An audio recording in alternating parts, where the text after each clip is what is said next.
ایک چھوٹے سے گاؤں میں عائشہ نام کی ایک لڑکی رہتی تھی۔ اسے رات کے وقت آسمان دیکھنا بہت پسند تھا۔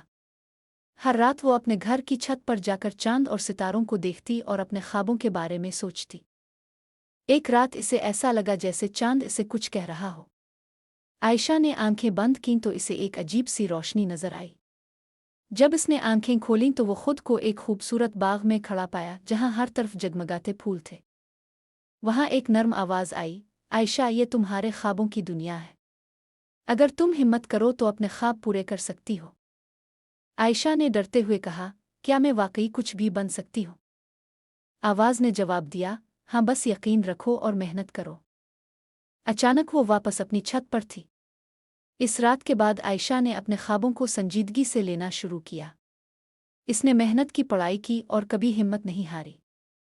کچھ سال بعد وہ ایک کامیاب سائنسدان بن گئی اور ہر رات چاند کو دیکھ کر مسکراتی جیسے وہ اس کا پرانا دوست ہو۔ سبق: اگر ہم اپنے خوابوں پر یقین رکھیں اور محنت کریں تو کچھ بھی ممکن ہے۔